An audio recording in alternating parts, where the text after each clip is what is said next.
Hi, everybody. Welcome to the Global Dashboard Podcast. I'm Ellis Cannon. He's Dan Joseph. He, of course, with 20 years plus experience working business in China and around the world. We have a lot to get to, as always, starting with our weekly news dash. And today we're going to be talking, as usual, about China, also Afghanistan, and the developing mess in Haiti. We're also going to discuss global risks. We're excited about this, really what we should be worried about. We'll break it into some factors in ways I think you're going to like it. A little bit later, we'll have the shame game, which is known as a global dashboard quiz, where I get shamed. So before we get started, Dan, welcome to the podcast. How are you this afternoon? I'm doing well, as always. Great to join you. Looking forward to a great conversation. Let's get to it. All right, we'll start with China in our news dash. More real estate fallout in China. We have additional companies now defaulting on debt. Housing prices over there falling for the first time in 6 years. Dan, how bad is this getting? And really, how much should we be worried that the problem in China is about to become a global problem? Well, we just keep getting the, frankly, news we should expect. It's just the contagion, so to speak, is spreading. Impacting prices, demand. There's a lot of signs that the housing market in China is cooling off and slowing down, and that's going to be bad for those heavily indebted companies. There's still no reason to think there's going to be some sort of collapse. Could happen. There's no reason to think it's going to be a global financial meltdown because there's enough liquidity to support that. To me, the real impact is you can't, at the end of the day, you can support companies. You can't force people to buy houses when they no longer believe the myth that the prices are going to keep going up forever. And considering what we discussed last time, that how prices of housing in China compared to income are 2 and 3 times higher than they are in the most expensive cities in the world, we get a feeling for how that whole market is topped off. And so what that's going to mean is less growth in China. And I think that's going to impact global growth. Not going to totally derail it, but it'll have a large impact. And that's what we're looking at in the future. Slower growth in China and slower growth in the global economy. Right. All right, let's talk about China coal imports. This became a real big issue. Of course, their footprint is bigger than anybody's when it comes to carbon emissions. And their coal, I think, consumption is bigger than everybody combined, if I recall correctly. So those imports are soaring, and we started hearing that they wanted to do business with the United States. They're buying liquefied natural gas, LNG, from the States. Is the supply chain disruption going to impact the shelves for Christmas? And are you have broader concerns about the energy issue with respect to China and coal? Yeah, it's going to take a while to work out the kinks in this. There were more reports this week that some of the consumer electronics and whatnot that normally flow out of China might not get here in time. I'm talking Apple products and those type of big brand names. So yeah, we could see a big impact on consumption here in the tail end of the year. And it's going to take a while for China, Europe, and the others with these energy problems to fix them. China's doing everything it can. The Europeans are trying to as well. A lot of the regulations they put in place, it turns out, aren't working really well. Telling everybody to shut power plants down to meet environmental targets that it turns out seem to be fairly unrealistic. Doesn't seem like much of a long-term plan. So what China's doing is they're importing more coal. They're negotiating contracts to buy liquefied natural gas, which is, by the way, good for us. We got a lot of liquefied natural gas that could help the economic relationship, help our exporters. And at the same time, they're loosening their restrictions on the ability of utility companies to raise their prices. So they're trying to get over this. Probably take them 6 months to figure it all out, maybe longer. So a lot of economists are taking their estimates for Chinese growth and moving it down a little bit. Not like it'll crater, but it's going to have an impact. Still working itself out, but it might impact what you can buy at Christmas. It looks increasingly like that's going to be the case. Yeah, we've heard that warning now for some time. Yes. Dan, let's talk about an NBA player. That may sound a little bit strange, but he took a shot at China. It's Enes Kanter. He's been around. He's a Turk. He has a history of being very politically outspoken, politically with regard to his home country, Turkey, obviously. Tweet some things out about free Tibet. China's upset, and this doesn't work out very well with the NBA in China last time because, quite honestly, China is just a huge supermarket for the NBA. What's going to happen this time? Well, it's interesting. It doesn't look good. From what I read, the NBA hasn't really bounced back from that. You remember, it's I think 2 years ago at this point that an official, front office guy, Morley, with the Astros. I'm sorry to interrupt. Houston Rockets. Houston Rockets. I said Astros, not baseball. General manager. He was a general manager, and he just sent a tweet out about, in support of the demonstrations in Hong Kong, and China's or NBA's business in China kind of cratered. They didn't show as many games, and there was a real social media movement in China to kind of shun the NBA. That's not completely government manufactured. There's a lot of nationalism in China behind that. You don't have to stoke it. The government can play a role of adding fuel to the fire or trying to calm it down. And it'll be interesting to see what they do this time. I just saw a real quick hit on my phone that already some of the streaming of Boston Celtics games in China will be restricted after this already. It's fascinating to me, having been there. China's trying to, they're all, in so many ways, they're redefining the rules of commerce with this extra strong nationalism that translates immediately into economic boycotts. And there's there have been a ton of them over the last 10 years. It's become normal in China. And I really think that the US and other countries, we have to devise a protection program for our companies. Just because somebody makes a comment and steps a little bit out of line and all of a sudden they're shut out of China, I actually think we need a way to confront that, even if it's not government manipulated. But it looks like it's going to be interesting to see how big a hit the NBA takes here. All he did was say, free Tibet kind of things. He's an outspoken guy. And here in this country, you got a right to do that. But the Chinese, they don't play that way, unfortunately. Well, if I can give them a little unsolicited advice, they may want to reconsider that thing about the Boston games. Anybody who watched the Celtics and Knicks in double overtime last night knows that you want to see more of that, not less. Hypersonic missile launch, that would, I believe, in August. The U.S. commented on it this week, so now it's getting attention, hence, I believe, the media coverage. North Korea conducted another one. They've had 8 this year and 5, I believe, in recent weeks. South Korea launched its first rocket into space. I guess the bottom line is that if we didn't know that there was a Pacific arms race, we pretty much know it now. Should we be worried? Well, just think about it. Okay. Also this week, the Chinese issued their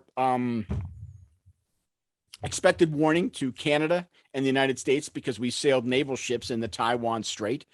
We know all the sorties the Chinese flew near Taiwan in the past couple of weeks. Japan is increasing its defense spending. Vietnam is actually opening up its ports to the U.S. Navy. Defense spending is increasing throughout the Pacific Rim. We've got the AUKUS agreement with Australia, and now we add all of these missile tests to the same thing. So yeah, remember the pivot to Asia? Well, no wonder, because everybody's buying guns, and it's becoming a flashpoint. I mean, there's so many issues that could trigger it. It's going to be a thing we need to focus on. I think it's interesting to consider, China's point of view, if it's going to assess the fact that, it's growing and people like to engage China economically. Sure, that's true. But everybody's also wary of China. And that's why they're all taking these military steps. I didn't even mention India, and they've got a border skirmish with India. So they've got people buying guns all around them. That means something. And maybe that will temper some of the Chinese impulses that we're worried about. But the more you have this type of reaction and emphasis on arms, the higher the risk is that something gets out of control. So it's just interesting what happened this last week with 3 of those countries in the missile tests. Well, as I said, the temperature's rising, yes. And no one's saying it's 100 degrees, but it's certainly not freezing. So, right. Let's speaking of guns, turn to Afghanistan. Perfect. IMF warning that the humanitarian crisis we've discussed on the podcast could turn into a migrant crisis. How close are we to that? And really, is there anything positive going on right now in Afghanistan? Yeah, just a quick, not really. It's going to be interesting to see how far this humanitarian situation kind of gets out of hand. We're not even sure yet the Taliban can manage the country. Russia's just had a summit meeting kind of this week with some Central Asian countries in Afghanistan, but the Russians are playing it conservatively, not recognizing the government, encouraging them to do the right things, trying to kind of play the middle. Everybody's doing that. Nobody's rushing to to the Taliban's side. And of course, there are these expressions of interest in humanitarian aid, but things are only trickling in. So yeah, there's not a lot positive happening. It's just, are we going to see the migrant crisis that comes with the humanitarian crisis? Or are we going to put a lid on that early enough? It's too early to tell, but nothing great's happening so far. It's kind of interesting how nobody wants to really give the Taliban a big hug. No. So therefore, I think a lot of this is going to continue, as we talked about as well. Yeah. Last week in COVID, news was mostly positive, a little bit of this week. We haven't really gotten there, have we, Dan? Yeah, it's just interesting how sometimes things turn. You got to dig a little deeper.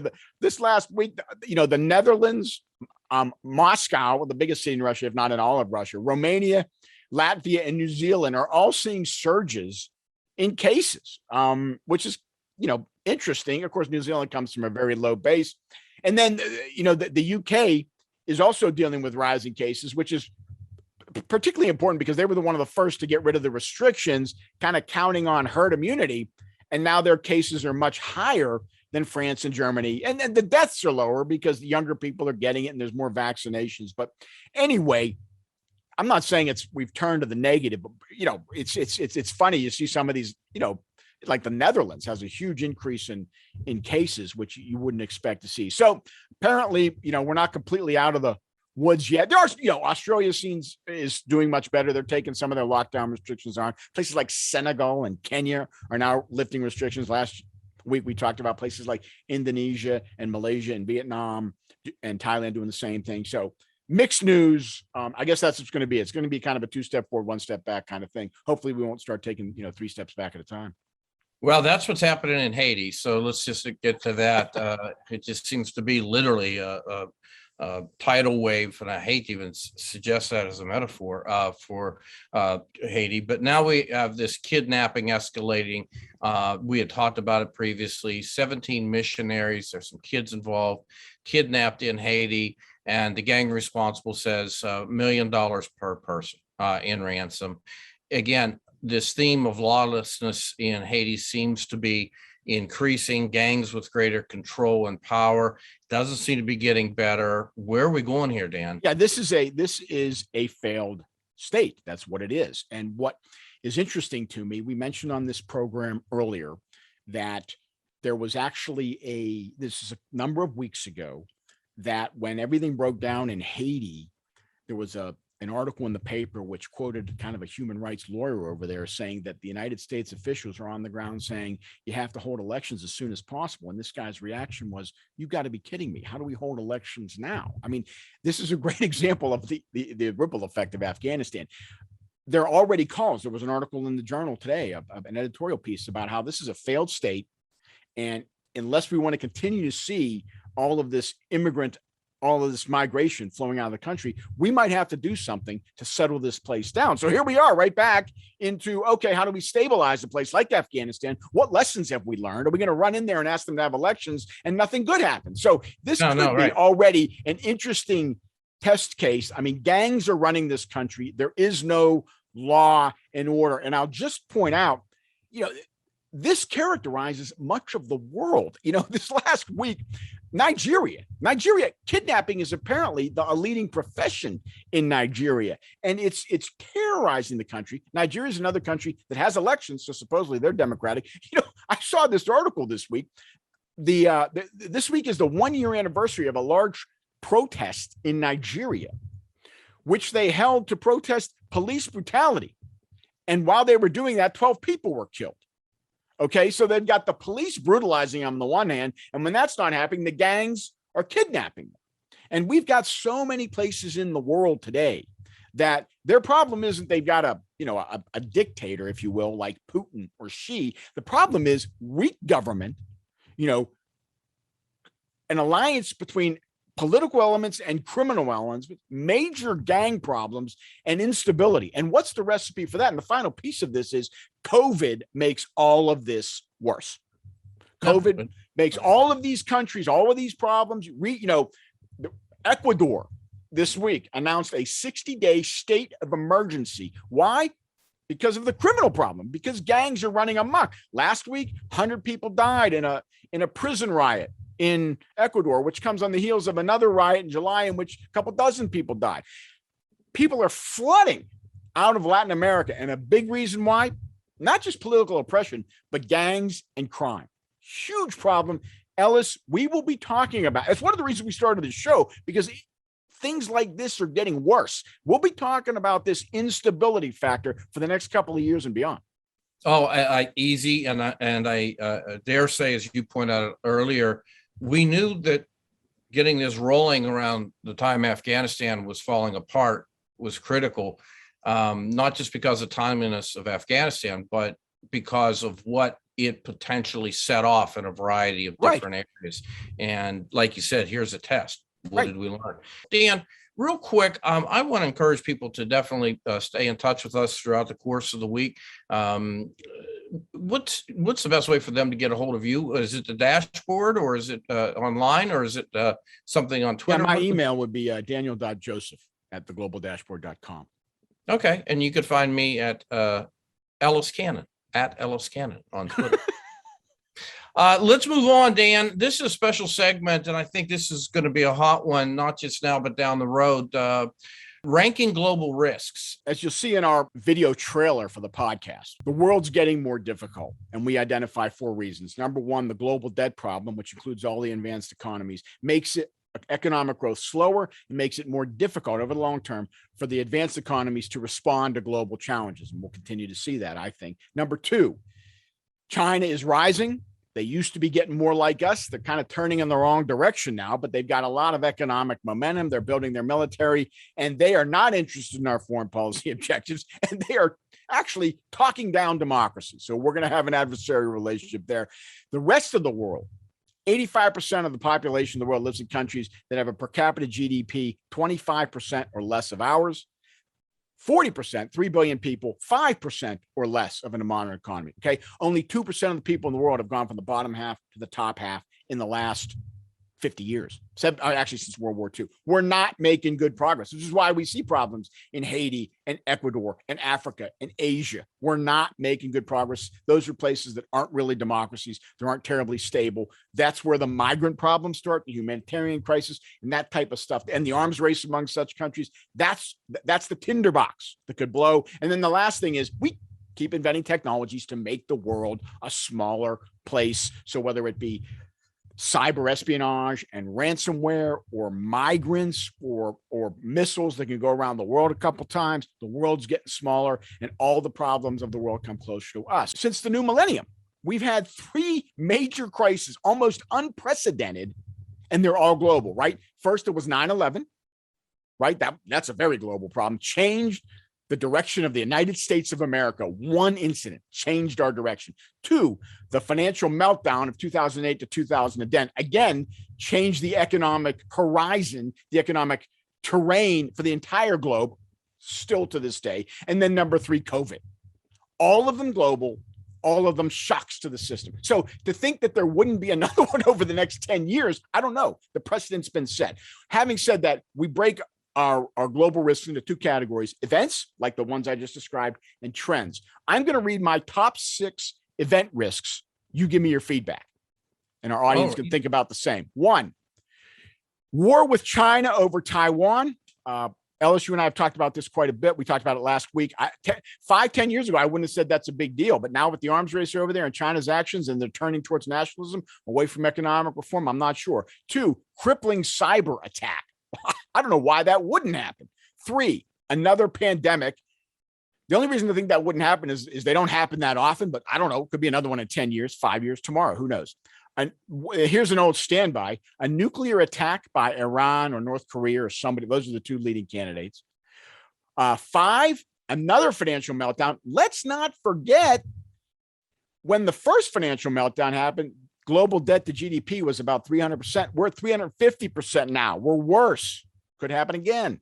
And then 6th, and then my 6th one is some other military challenge, more regional in nature, but maybe a conflict that could involve Russia. You got the Ukraine, China, something in the South China Sea. And of course, there's always the threat from Islamic fundamentalism and the rivalries within that part of the world. So those are my 6. What do you think? Well, Dan, actually, I have 3 of those in the 1 through 3 spot. It just depends on how the wind's blowing that day. Right. That would be a significant cyber attack, another pandemic, and financial meltdown. I mean, on any given day, those are almost interchangeable to me in the top 3. Yeah. I have war with China and Taiwan as being a in the 4 spot. Oh. I have the regional conflicts that you mentioned as being in the 5. And rounding up out the list is a nuclear attack by Iran or some other source such as North Korea. How's that?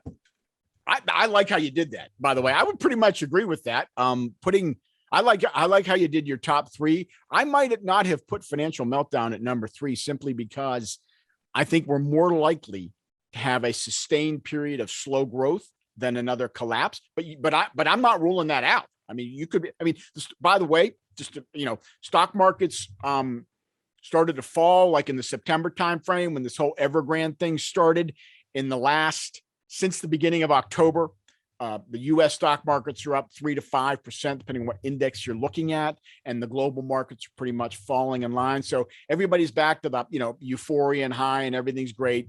PE ratios, price earnings ratios are way too high. Most interest rates are still nothing, negative in Europe. So none of the financial dysfunction in the global markets has been solved. So when you say we're still, when you've got negative interest rates in Europe, interest rates below 1% in the United States, and a stock market with a PE ratio of 35, yeah, you could have a collapse in any given moment. So yeah, maybe you're right putting that at number 3. But I think that the Taiwan thing will be interesting to see, because I think if China keeps sliding off track, growth keeps slowing, that could become a hornet's nest fast, because that'd be a great way for them to get the people behind them. But we'll see. We'll see. I like the idea of carrying in $10,000 to a bank in Europe and saying, here, lose it for me. Or as much as you can. Here's $400 if you'll just take this from me. I don't have anything to do with it. Will you? I'll pay you to take my money. How? Right. All right. So let's talk about risk trends. These are longer term trends that would increase risk in the world, make peace, freedom, and all those types of good things more difficult. Right.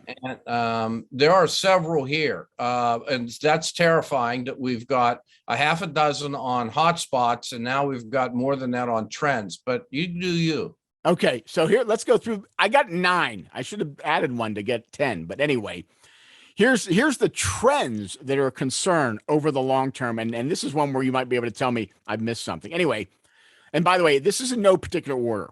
America's decline, along with decline in democracy and prosperity globally, like I've been pointing out, we're not making great progress, and the debt slows growth. Okay. By the way, somebody might feel like, well, we're not in decline. Okay, support that position. I don't know how you do, but America's decline is number 1. 2, China's growing influence. That's a potential risk. Number 3, cybersecurity in general. You'll see that there's sometimes a connection between the trends and the potential event. But when you look at what's going on with political and economic hacking, not to mention the ransomware. I mean, it's just that problem's not going anywhere soon. Number 4, immigration. All over the world, we're seeing this pressure. Record numbers of people at the southern border. Debt, growth, and stability, I call it. That's the overall economic picture, and not only how it will impact growth, but stability in the world.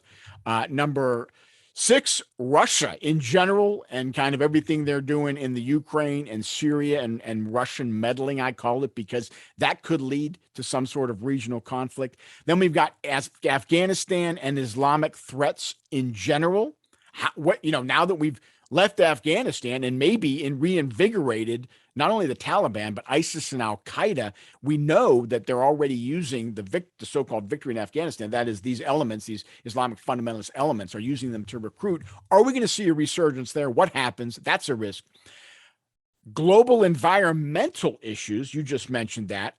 It's not just about quote unquote global warming. We've got places running out of water. We've got some serious issues. That's a disturbing trend. And lastly is the thing we touched on with Haiti: instability, failed states, humanitarian crisis, and kind of regional wars, which I think could be happening more frequently in Asia, Africa, and South America in the years ahead.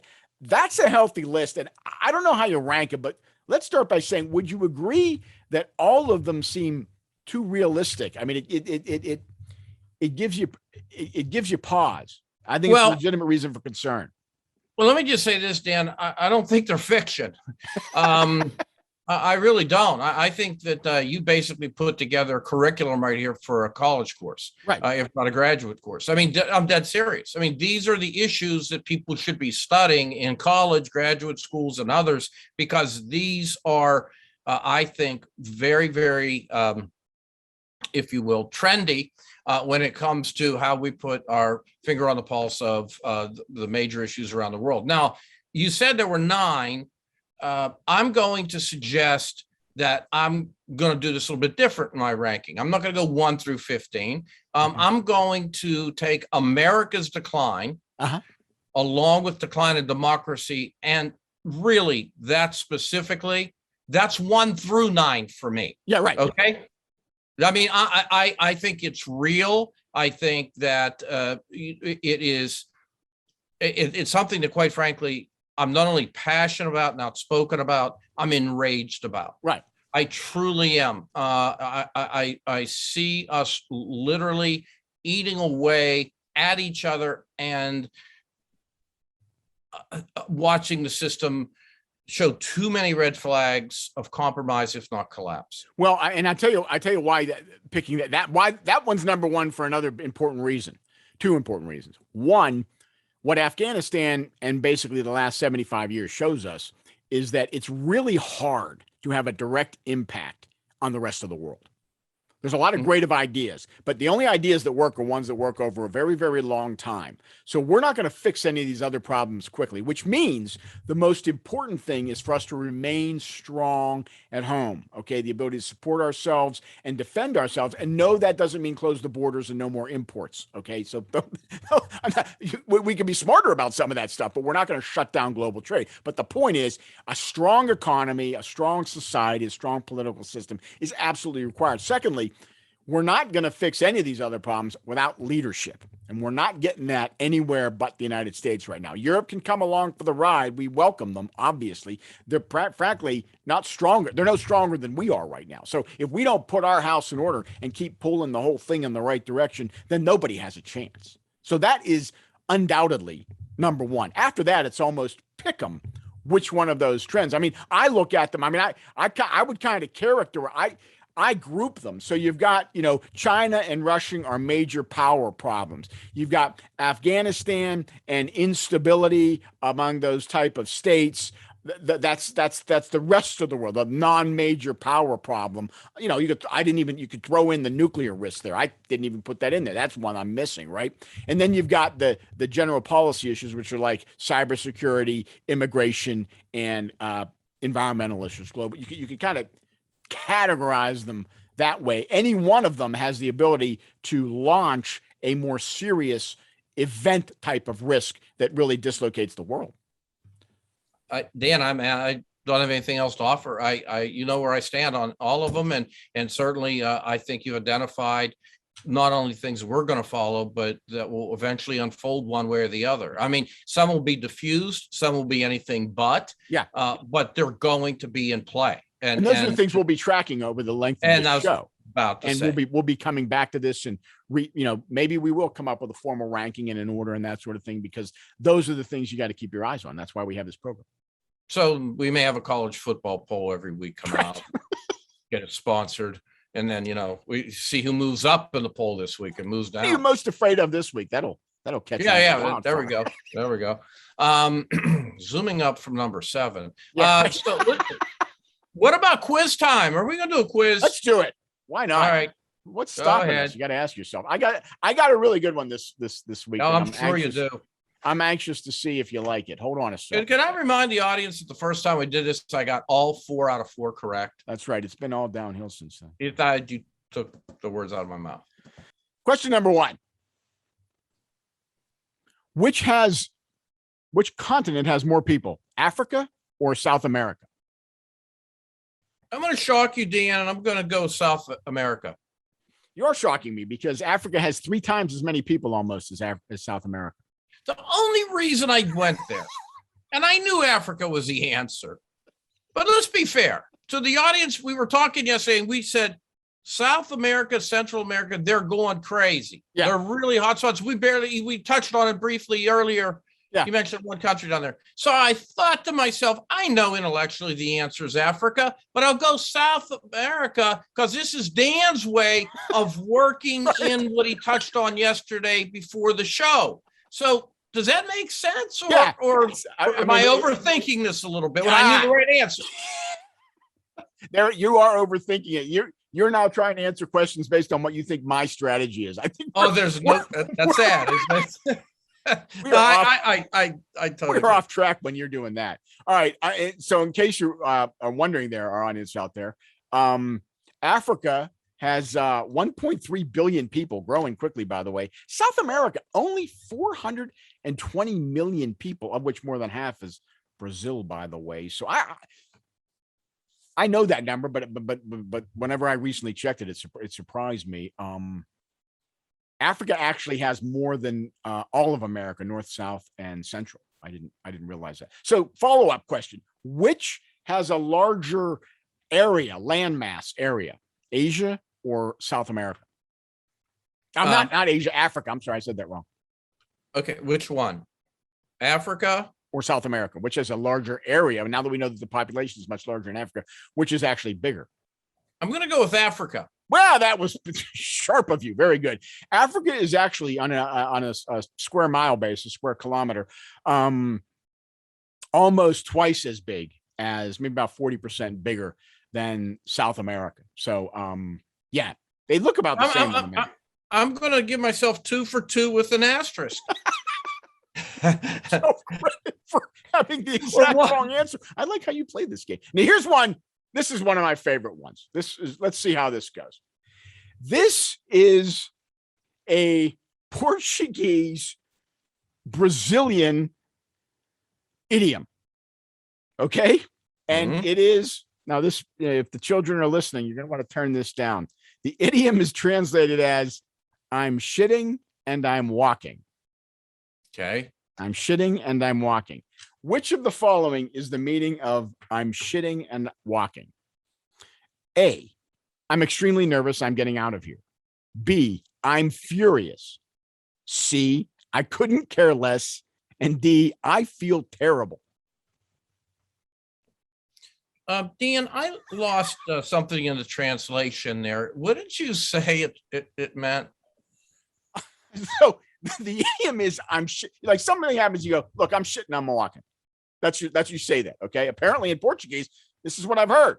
So, and it means which of the following? A, I'm extremely nervous, so like I'm getting out of here. B, I'm furious. I guess that's like I'm shitting mad. I don't know. C, I couldn't care less.